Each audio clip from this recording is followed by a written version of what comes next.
The sky above Earth burned with color as alien warships hung over the planet like silent gods. Each ship was the size of a continent, casting shadows that swallowed entire oceans. The Galactic Council's fleet had arrived, and every major human city watched their skies with held breath. The message had been simple. Humanity was to stand trial for dangerous evolution. Admiral Jason Ward stood on the command bridge of the UNS Dauntless, the largest human warship ever built. Its hull shimmered with plasma shielding as thousands of smaller ships formed formation around it, each one armed, waiting, silent. "They said we'd be judged," he muttered. "Let's remind them who built the courtroom." A soft hum filled the air. A single alien flagship, the Arthar Dominion vessel Vera, descended into orbit, glowing with blue light.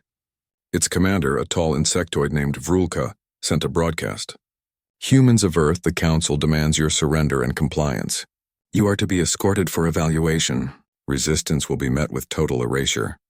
Admiral Ward smiled faintly. "Total erasure? We've heard that before." His fingers hovered over a switch labeled Veil Protocol. Around the world, cloaked satellites aligned their orbit, forming a shimmering network invisible to the alien sensors. The alien ships began powering their main cannons, beams of ionized light glowing brighter than the sun. Then suddenly their targeting systems failed. Alarms screamed across alien command decks. Their coordinates shifted, targets vanished, sensors scrambled. From deep orbit, a signal pulsed from Earth. Silent, rhythmic, coded. Every alien console flickered. The humans weren't firing back, they were rewriting the battlefield. Ward leaned forward. "You came to judge us," he said calmly, "but you're standing in our classroom." The alien fleet froze. Their computers now displayed one symbol, an Earth flag waving in static. And beneath it, human text appeared. "We adapt faster than you calculate." Then, just as the alien weapons powered down, a transmission from the Galactic Council broke through the chaos. "Enough. Humanity will not be tested by war. They will be tested by observation." And in that moment, all over Earth the warships began to vanish one by one as the Council forcibly teleported them to the Judgment Chamber orbiting Vega Prime. The trial had begun. The Galactic Council chamber was a ring of light surrounding, a single platform suspended in the void. Thousands of alien eyes glowed in the darkness. The human representative, Elena Rains, stood at the center. Her face was calm, her uniform crisp, her eyes sharp with quiet defiance. Above her, the council speaker loomed, a being of crystal and mist, its voice echoing like 1,000 storms. "Elena Rains of Earth," the speaker declared. "Your species stands accused of unnatural adaptation, dangerous resilience, and excessive aggression. You survived a death world that destroys all life. You wage war not for survival but for dominance. Why should such a species be allowed to join the galactic community?" Elena didn't look away. "Because survival is not a crime," she said. "Because Earth taught us to endure, to learn, to adapt faster than fear itself." Murmurs rippled through the alien crowd. The council speaker's glow dimmed. "You claim intelligence, yet you fight instead of submit. The galaxy seeks harmony." Elena's voice stayed steady. "Harmony doesn't mean weakness. It means balance. Every civilization here was shaped by comfort. Ours was shaped by fire. A warlike species known as the Kreth rose from their seats, their scaled forms glinting with armor." One hissed, "You mean violence?" Elena met his gaze. "I mean survival under pressure. You would not have lasted a single storm on Earth." The chamber erupted in whispers. The speaker finally spoke again. "Perhaps we will see if your words hold truth. The council has approved an observation experiment. One of your kind will be placed among our brightest youth, within the Vega Prime Academy, under our watch." Elena's expression didn't change, but the faint tightening around her eyes betrayed her worry. "And what is the purpose of this experiment?" "To test if a Deathworld mind can coexist with civilization," the speaker said. Behind her, a young girl stepped forward. 17, quiet, her brown hair tied back, her eyes clear and unreadable. Her name was Lyra Holt, the first human exchange student in galactic history. The chamber's light reflected on her skin as she looked up at the towering aliens without fear. One of the reptilian delegates muttered, "The Deathworld sends children?" Elena replied, "She's not a child. She's humanity's message. What we endure, we become stronger from." The speaker's voice resonated again. Then let it be recorded. Lyra Holt of Earth will attend Vega Prime Academy under the Council's supervision. Humanity's fate will depend on her conduct. The chamber lights dimmed. The sentence had been passed. Hours later, Lyra stood aboard a shuttle bound for Vega Prime. Through the viewport, she saw the swirling nebula around the Council station, a city of light suspended in black space. Alien vessels darted like insects, and the Academy towered above the planet's rings like a monument of glass and metal. The pilot, an avian alien with gold feathers, turned back. "You must be the human. You'll find the Academy challenging." Lyra nodded once. "Good. I like challenges." When the shuttle docked, the air inside the station shimmered faintly. Different oxygen mix, higher density, artificial gravity tuned for dozens of species. Every eye turned toward her. Students of every shape and color whispered as she passed. Mammalian, insectoid, aquatic. She walked calmly, studying everything. Her heart rate didn't rise once. At the security checkpoint, an alien guard blocked her path. He was tall, with gray skin and sharp teeth that gleamed under the lights. His nameplate read Takael. He looked down at her and smirked. "So this is the Deathworld girl. You don't look so tough. I thought humans had claws." Lyra met his gaze without blinking, only when needed. He laughed, the sound echoing down the metallic corridor. "You'll find that this is not your savage planet. Here, strength is earned through control." Her voice was calm, almost too calm. "Control is something humans learn early. You would not understand how much it costs." His smile faded slightly. "You speak as if you've seen things worse than war." She walked past him, saying quietly, "I have." The students watching fell silent. The guard stared after her, confused at why his pulse had quickened. He told himself it was anger, but deep down a strange unease gnawed at him. Later that night, the corridors of Vega Prime Academy were empty. The security lights dimmed. Somewhere in the distance, a single footstep echoed. Takael turned his head toward the sound, hand resting on his plasma baton. "Who's there?" he called. Silence answered. Then a whisper, soft and cold, brushed past him. "Don't mock what you don't understand." He spun around, weapon raised, but the corridor was empty. The lights flickered once, then stabilized. His hand trembled. He told himself it was just nerves. From a balcony above, Lyra watched the stars. Her reflection in the glass looked strange for a moment, like two silhouettes instead of one. "They're testing me," she murmured. "They think I'm the experiment." Her voice softened, almost like she was speaking to the stars themselves. "But they don't understand Earth. We don't adapt to survive. We survive so we can adapt." Far away in the council chamber, Elena Raines stood before the speaker once more. "You wanted to test humanity," she said quietly. "Then you'd better hope you're ready for the results." And somewhere in the silent corridors of Vega Prime, a faint ripple distorted the air, as if reality itself took a breath. The void above Earth rippled with energy as a swarm of alien warships appeared in orbit, each vessel larger than any human structure ever built. Their hulls glowed with symbols of the Galactic Enforcement Fleet, sent by the Council to observe humanity's military readiness. But in truth, it was a show of dominance. The fleet commander, a pale crystalline being named Karen Vale, sent a transmission that echoed across the system. "Humans of Earth," it declared coldly, "your strength is a threat to stability. You will submit your defense networks for inspection, or be disabled by force." On Earth's surface, the United Command convened in the subterranean fortress under Mount Rainier. Admiral Ward's face appeared on the central screen, his voice calm but razor-sharp. "They want to see our power? Fine, let them." Around the world, power grids shifted. In orbit, human satellites reactivated, hundreds of them, silent and dormant for years, each one fitted with experimental systems. Karen Val's ships locked targeting solutions, beams of light building in their weapon cores. But before they could fire, every alien sensor flashed white. Their targeting data scrambled, star maps inverted. Their coordinates were no longer real. The humans had activated Project Mirror, a planetary defense protocol that bent light and electronic signatures around Earth's electromagnetic field. In less than 3 seconds, the entire planet vanished from their sensors. The alien fleet hovered in the void, blind and confused. "They've cloaked their world," hissed one of Karen Val's lieutenants. "That's impossible." Karen Val's crystals flared with anger. "No, not cloaked.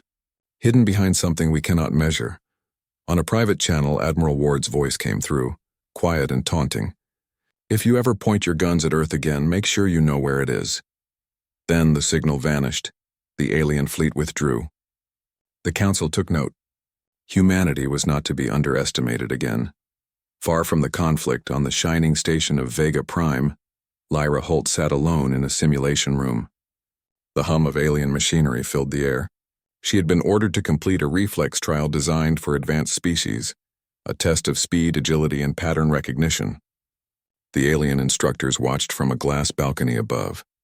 As the simulation started, projectiles of light filled the room, moving faster than thought. Lyra's eyes followed the patterns like she was watching falling rain. Her hands moved faster than the sensors could record. Each movement was perfect, fluid, efficient. The system malfunctioned trying to calculate her timing.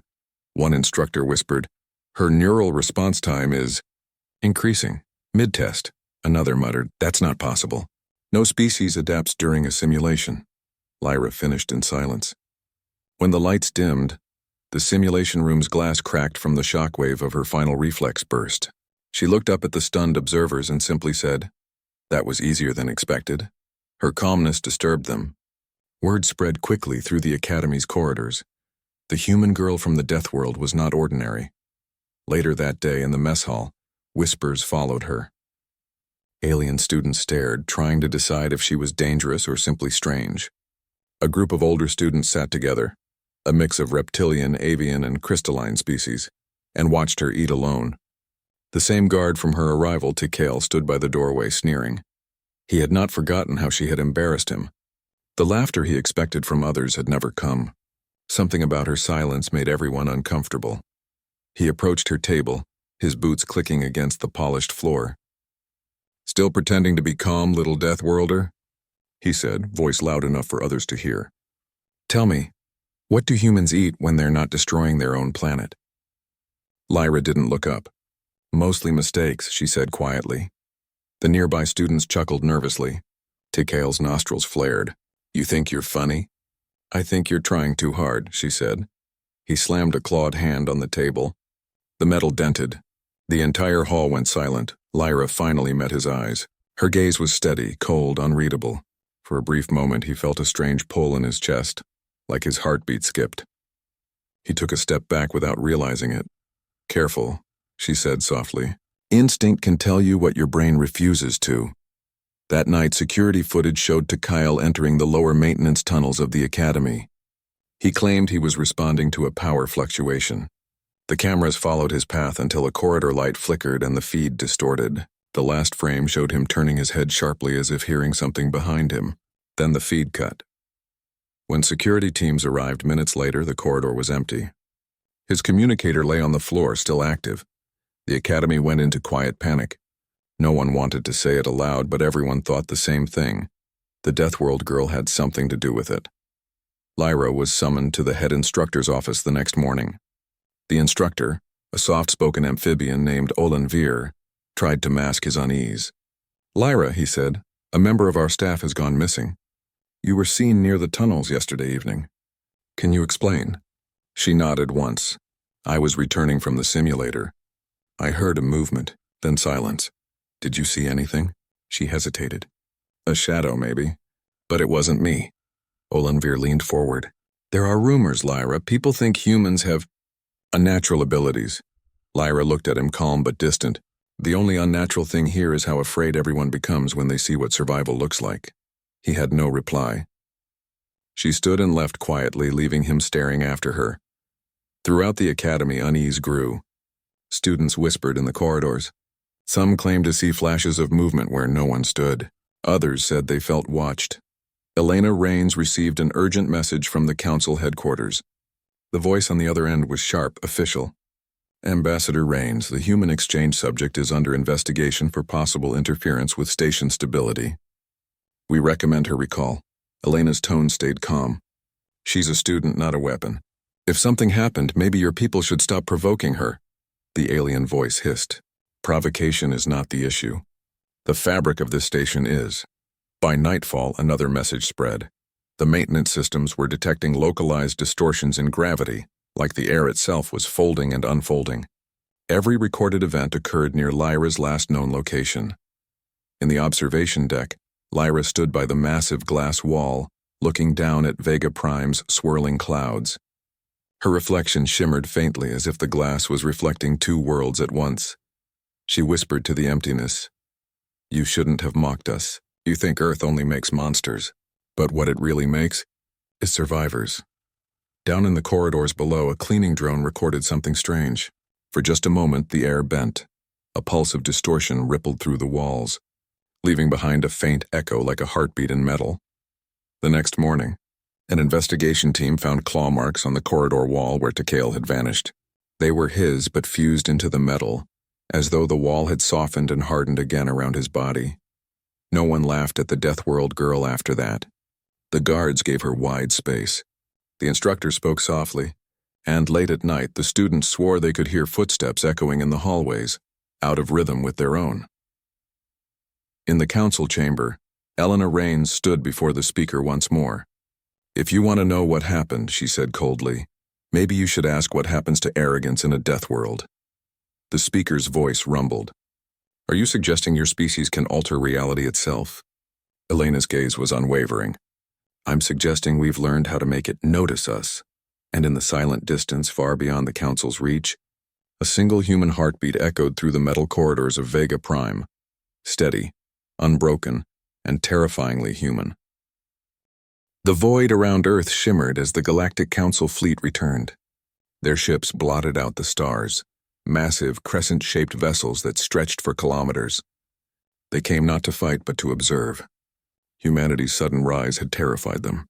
In just one generation, humans had developed engines that bent space and communication systems that could pierce Council encryption. The Council declared that Earth's progress defied natural evolution, so they came again with scanners and judgment to uncover the truth of what humanity had become. The lead ship, the Rathvar Dominion carrier, broadcast its message. "Humans of Earth, you will power down all orbital systems for examination. Compliance is required. On Earth's side, silence." The ships waited. Then the clouds above the planet began to glow, faint at first, then brighter, forming a pattern that stretched across the entire atmosphere. The alien commanders realized too late what they were seeing. The human response wasn't a signal. It was a weapon hidden in plain sight. Across the alien fleet, navigation arrays flickered. Star maps folded in on themselves. Gravitational readings spiked. From the ground, a ripple of light spread upward, touching every ship at once. Inside the human command base, General Marcus Hale watched the holographic feed and said calmly, "Let's remind them why they call our world a death world."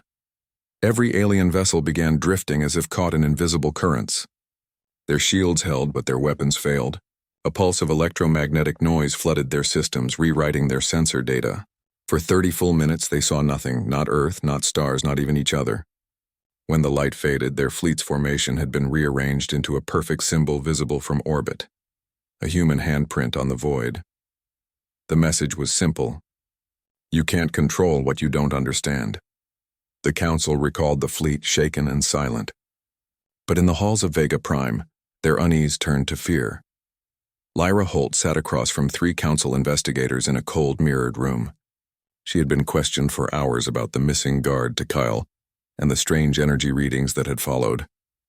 Her expression didn't change once. "Student Holt," one of them began, a pale, crystalline being with eyes like molten glass, "you must understand. Your existence here is a privilege.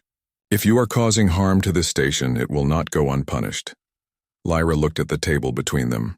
The reflection of her face wavered slightly, as if the glass were liquid. "I didn't harm anyone," she said. The environment reacted. The investigator leaned forward. "Environment? The reports indicate gravitational fluctuations centered around you. Do you deny causing them?" "I don't cause them," she said softly. "They just happen when people push too hard." The second investigator, a tall insectoid, clicked his mandibles in frustration. "Your kind speaks in riddles." The guard vanished. "The station's structure bends when you are near." "Explain yourself." Lyra's eyes lifted to meet his. For a moment, the air between them shimmered faintly. "On Earth," she said, "things that don't adapt die. Things that survive change." The lights flickered. The investigators glanced around nervously. The crystalline one finally said, "That will be all for now." Outside the room, in the observation hall, Ambassador Elena Rains stood beside the station's head scientist, an elder named Varn. They watched through the glass as Lyra was escorted out. "She's not doing this consciously," Varn murmured. "Her neural patterns shift faster than any I've ever seen. She's rewriting herself as she learns." Elena frowned. "You mean she's evolving in real time?" "Worse," Varn said quietly. "She's teaching the space around her to do the same." The council called an emergency meeting that night. The speaker, a luminous being of mist and energy, appeared above the assembly floor. "We face an anomaly," it said. "The Deathworld child displays properties that violate physical laws. We must determine if humanity itself poses a universal risk." One delegate shouted, "They've always been dangerous. Their planet should have destroyed them 1,000 times over. Instead, it made them stronger," another argued, "or smarter. They adapt to fear. Perhaps they are what the galaxy needs." The debate grew louder until the speaker silenced the chamber with a pulse of light. "If what the scientists claim is true, humans may manipulate quantum probability through instinct. That cannot be allowed to spread." Elena stood. "You think fear will contain it? You don't understand them. You can't legislate evolution." The speaker's light dimmed. "Perhaps not. But we can isolate it." On Vega Prime, the Academy's night cycle began. The halls were dim, the air heavy. Students whispered rumors that Lyra had caused the station to shift orbit. Instructors avoided her gaze. Even the AI surveillance drones began malfunctioning near her quarters. Lyra sat alone in her dormitory, staring out at the stars. She could feel the hum of the station under her feet, the metal trembling faintly, almost like a heartbeat. A knock at her door. She turned. Elena stood there looking tired.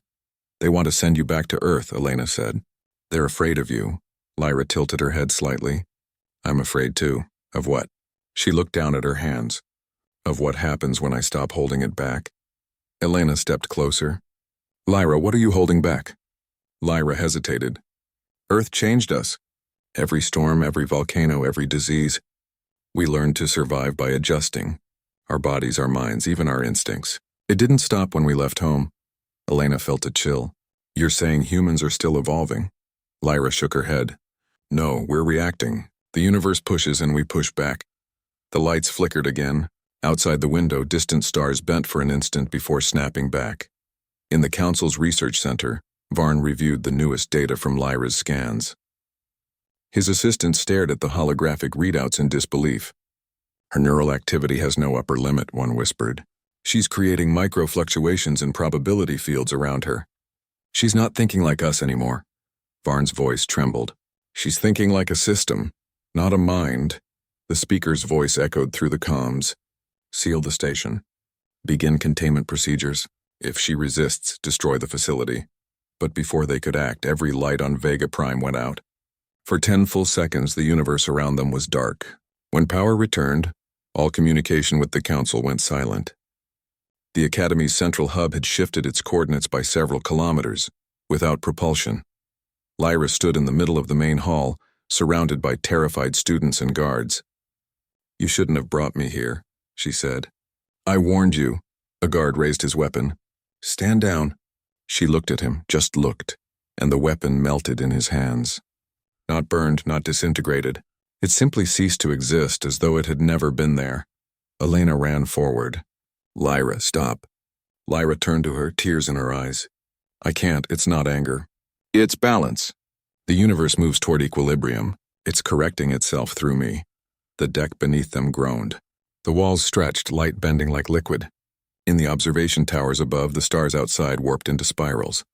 Elena shouted over the noise. "You're scaring them," Lyra whispered. "I'm scared too." Then, just as suddenly as it began, the distortion stopped. The air was still. The students looked around, trembling. In the silence that followed, a faint sound echoed through the corridors, a rhythmic pulse, almost like a heartbeat, deep and slow. Elena turned toward Lyra, but she was gone. Only a faint shimmer hung in the air, like the afterimage of light. Back in the council chamber, the speaker stared at the incoming data from Vega Prime. "Report," it demanded. Varn's voice came through quiet and hollow. "She's gone." But something remains. The station itself is adapting now. The speaker said nothing for a long time. Then in a voice like distant thunder it spoke. The Deathworlders have awakened something we do not understand. And across the stars, near the silent orbit of Earth, long-range scanners detected faint distortions spreading outward, slow, steady, and human. The alien fleet appeared over Earth like a storm of silver daggers, silent and endless. Thousands of ships, each the size of mountains, hung in the upper atmosphere, blocking the sun with their metallic wings. The planet below darkened under their shadow. Every satellite feed, every orbital camera, showed the same terrifying image. The sky itself seemed swallowed by alien metal. For the first time in history, humanity's global networks went silent, not from technical failure, but from fear. The Galactic Enforcement Fleet had arrived. They came not to talk, not to warn, but to erase.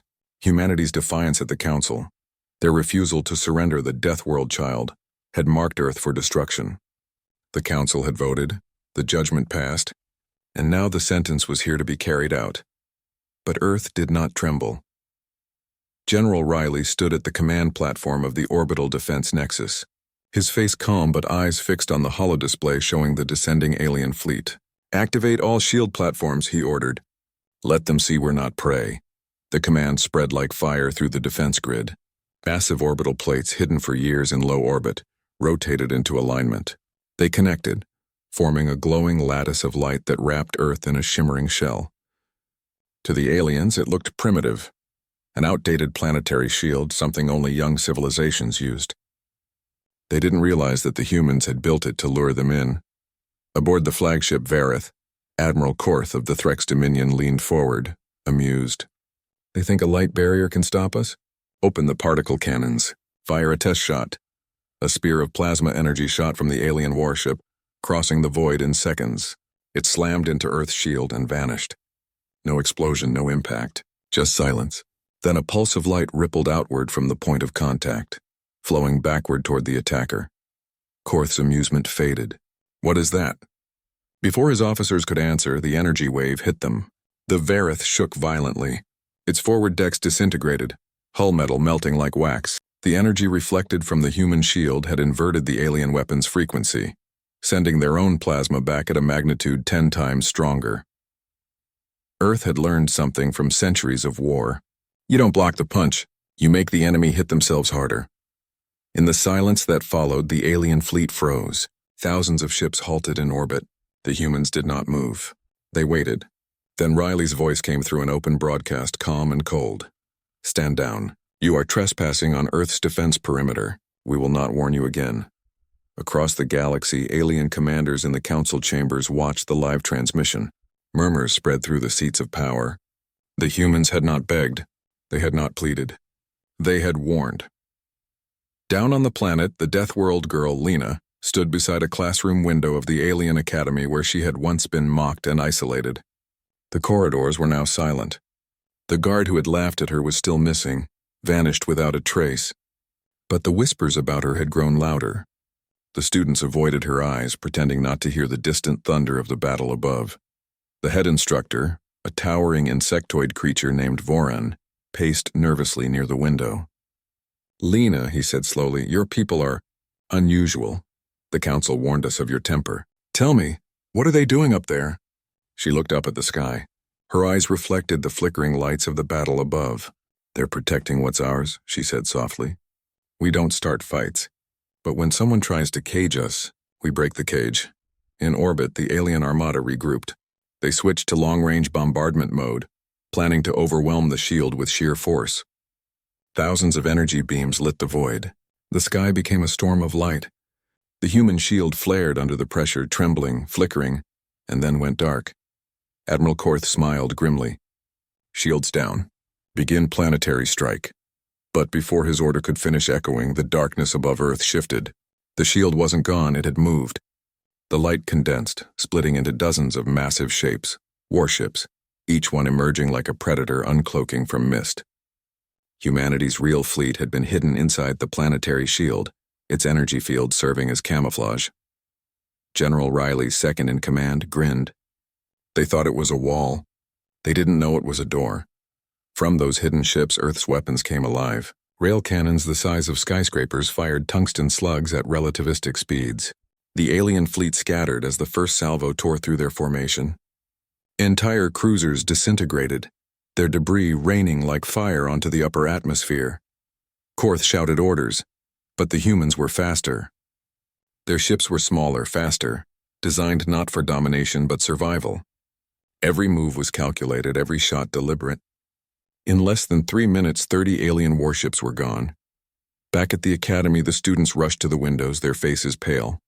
"They can't win," one whispered. "The Galactic Fleet has 1,000 ships." Lena didn't answer. She pressed her hand against the cold glass. "Then they'll learn what happens when 1,000 ships fight a world that refuses to die." Down below, the human command centers were silent except for the hum of calculation. AI coordinators processed data from every battlefield, syncing with orbital targeting systems. Each shot, each maneuver formed part of a larger design, a pattern the aliens couldn't decipher. It wasn't war. It was art. But just as victory seemed near, a ripple of distortion appeared in space. A massive rift tore open, and from it emerged something bigger than all the alien ships combined, the Council's super dreadnought. Its hull glowed like molten stone powered by a star's heart. Korth's voice came through every open channel. "Humanity, this is your final warning. Surrender the Deathworld child, or be erased." In the command room, Riley's face hardened. "Tell the Council this," he said. "We don't surrender our own. Not to gods, not to ghosts." He turned to his crew. "Prepare the Ark Protocol." Every officer froze. That command had never been spoken before. It was a last resort defense, something even the Council spies had never uncovered. The system went online, drawing power from Earth's mantle itself. Above, the alien dreadnought charged its main cannon. The beam began to glow, a miniature sun forming at its core. The humans watched in silence. The weapon fired. A column of energy tore through space, hitting Earth squarely. The planet's surface erupted in blinding light. For a heartbeat, it seemed as if Earth had been destroyed. Then the light vanished, and in its place a sphere of shimmering distortion expanded outward. The beam had not destroyed Earth. It had been absorbed. Riley looked at the monitors. "Fire it back." From the surface, a single pulse of light shot upward. It was silent, invisible, moving faster than anything the galaxy had ever seen. When it hit the dreadnought, it didn't explode. It simply erased it. The ship and everything aboard ceased to exist, wiped from the fabric of reality. Silence fell across the galaxy. The human fleet stood untouched. The alien armada drifted in shock. And far below, Lena turned from the window, her eyes glowing faintly. "They wanted to punish a Deathworld girl," she whispered. "Now they remember why our world is feared." The corridors of the academy echoed faintly, not with laughter but with her name. The black void around Earth burned with light again.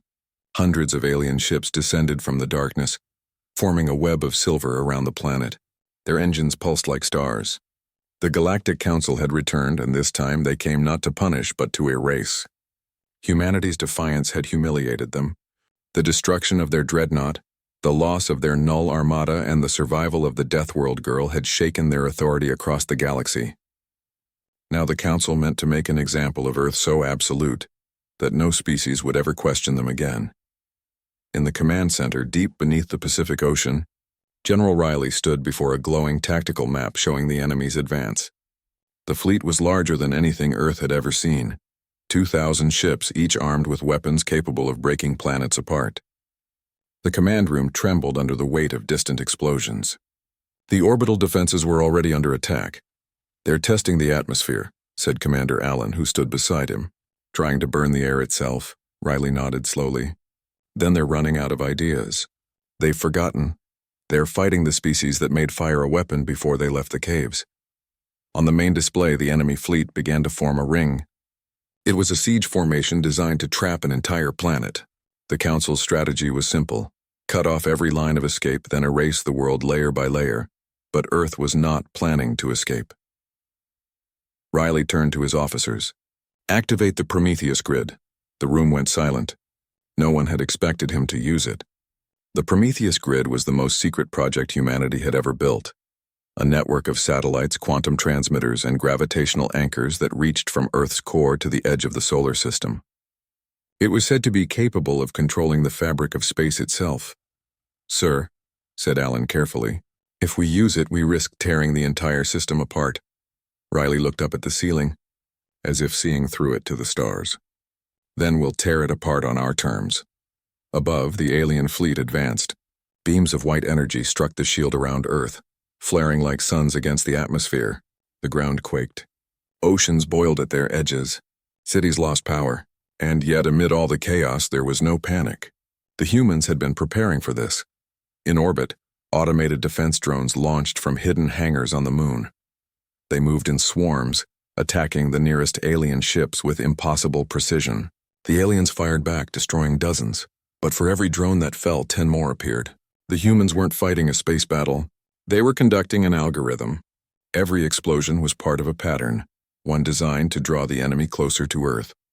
On the alien flagship Solkath, the High Warden of the Council watched in fury. "They're trying to bait us," he growled. "Advance all ships. Burn the planet. Leave nothing alive." The fleet descended. The moment they crossed into the inner orbit, Riley gave the order. Now the Prometheus grid activated. The space between the ships rippled like a heat wave. Gravity bent, light twisted, and the stars themselves seemed to stretch. Every alien sensor went blind. Their engines flickered. The grid didn't attack them directly. It distorted space itself, folding and shifting the battlefield into a pocket dimension only the humans could navigate. The alien fleet was trapped inside a maze they couldn't see. From hidden human stations across the solar system, pulses of gravity and electromagnetic fields fired in perfect synchronization.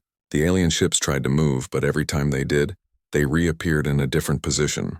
The more they fought to escape, the deeper they sank into the field's trap. In the middle of that chaos, the Deathworld girl Lena stood in the Alien Academy's ruins, watching the battle unfold through a holographic feed. She had stayed behind, surrounded by terrified alien students who had once mocked her. The floor trembled as shockwaves from the orbital war reached the surface. One of the alien students whispered, "They'll destroy you all. You can't stop that fleet." Lena turned toward him. "We already stopped them," she said. "They just don't know it yet."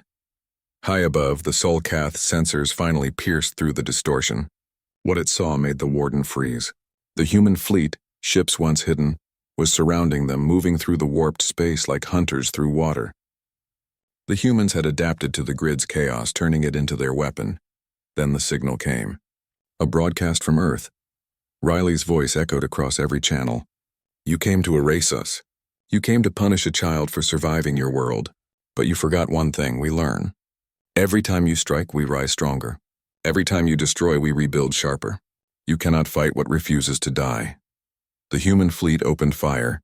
Thousands of projectiles, some solid, some energy-based, others quantum-coded, hit the trapped alien ships. Each hit bent reality a little more, amplifying the distortion field. The aliens' own weapons turned against them, beams curving back, detonating within their hulls. The Solkath's crew screamed as the warden shouted, "Shut it down! Shut it all down!" But it was too late. The Prometheus field reached critical mass. From Earth's surface, the night sky lit up. A sphere of white light expanded silently, swallowing the alien fleet. The stars vanished for a moment as the light grew brighter, then dimmed again. When the distortion faded, the sky was empty. The fleet was gone. Only silence remained. In the control center, Riley exhaled slowly. "Status?" A technician checked the readings. All enemy ships erased. The field stabilized. "Earth's orbit holding," Riley nodded. "Good, then it's over." But Alan frowned. "Cert, there's something else."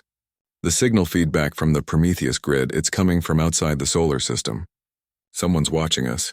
Riley's eyes hardened. "Let them watch." Far across the galaxy, in the heart of the Council's capital, the High Council chamber flickered with holographic projections of the destroyed fleet. The councilors, beings older than human civilization, sat in stunned silence. They had lost millions of ships. Their most advanced weapons had failed. And the humans, a species they once considered primitive, had rewritten the laws of physics to win. Finally, one of the elder councilors spoke. "They are no longer a young race," he said softly. "They are a Deathworld species, and they have mastered death itself." The chamber remained silent. No one dared to argue. On the Alien Academy world, the students who survived gathered around Lena. Their faces were pale. None dared meet her gaze. The corridors were quiet except for the faint hum of distant energy fields shutting down. The headmaster, Voron, limped toward her. "The council will come for you," he said quietly. "They always do." Lena looked out at the stars. "Then I'll be waiting." Her reflection shimmered against the glass, her eyes glowing faintly with the same energy that had powered the Prometheus grid. "You see," she said softly, "humans don't need permission to survive. We just do." Voron looked at her, realization dawning. You were part of it, weren't you? "The Prometheus design?" Lena smiled faintly. "I didn't design it. I was it." He stepped back in fear, but she was already walking away. Outside, the wind carried the faint echo of her name through the empty halls. Later, in the quiet skies above Earth, the shattered fragments of the alien fleet drifted like dust among the stars. The humans didn't celebrate. They didn't cheer. They simply repaired what was broken and rebuilt stronger, because that was what humanity always did. And throughout the galaxy, from the deepest stations of the Council to the most distant colonies, a new phrase began to spread in whispers. Never provoke the Deathworlds. Never mock the children of Earth. Because when they rise, the stars themselves burn in silence, and somewhere, in the dark corridors of a ruined alien academy, the echo of a girl's name still lingered, soft, unending, and feared.